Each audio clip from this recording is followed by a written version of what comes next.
A humanitarian crisis is still unfolding at this hour in Gaza. 5 new deaths due to malnutrition in just the last 24 hours, according to the Hamas-run health ministry there. The IDF saying it has allowed 6 countries to conduct airdrops into Gaza today, with 120 aid packages delivered that way over the last few hours, again, according to Israel. We want to bring in Dr. James Smith, an emergency physician who's been on the ground in Gaza before during this conflict. He's in touch with colleagues there now. Dr. Smith, welcome in. He joins us from London. Thank you for your time, as always. And you have said before that food aid alone is not the only remedy for starvation of this size and scale. What do you mean by that? Thanks for having me, Jay. What I mean by that is that there are no humanitarian solutions to what manifest as humanitarian problems. Of course, we need food aid to stave off this deep starvation crisis.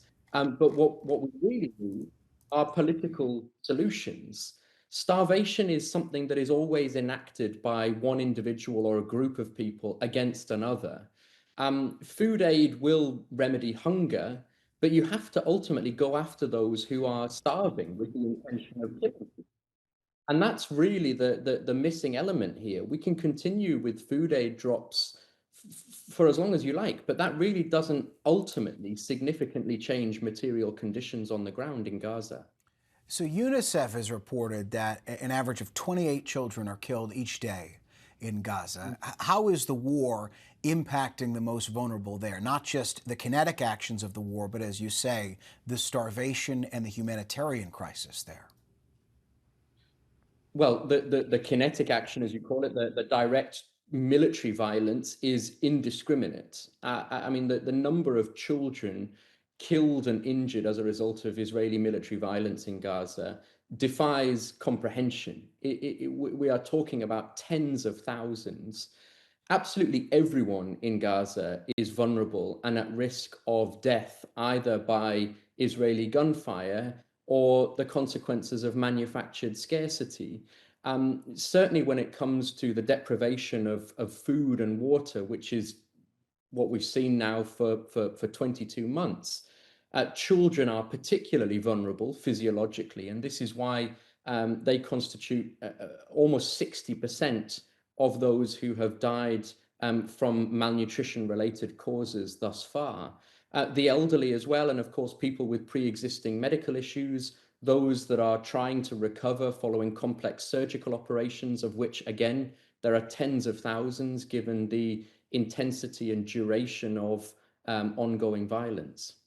You mentioned the elderly being at risk, second to children there. We have something to get your reaction to. ABC News producer Dia Ostaz interviewed a 75-year-old man in the town of Khan Yunis. He is suffering from the effects of severe malnutrition and hunger. I want to play for you a little bit of what he told our producer there. Get your reaction on the back end. Here's that.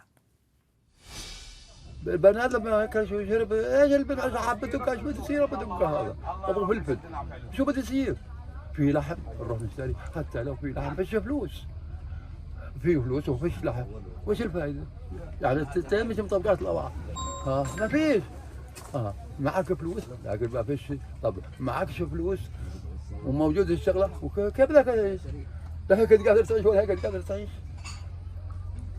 ما فيش. So the elderly, as you say, they are among the most vulnerable in addition to children. I guess my question to you becomes, what kind of aid is needed for those individuals? Because to your point, even if you were to drop off food tomorrow, that man makes the point of it's difficult to just even ingest that level of food if you are as malnutritioned as he is. So how do you even reverse course here? I mean, Jay, how can we listen to the testimony from this man and not be completely enraged and sickened by what's being done to 2.1 million Palestinians in Gaza?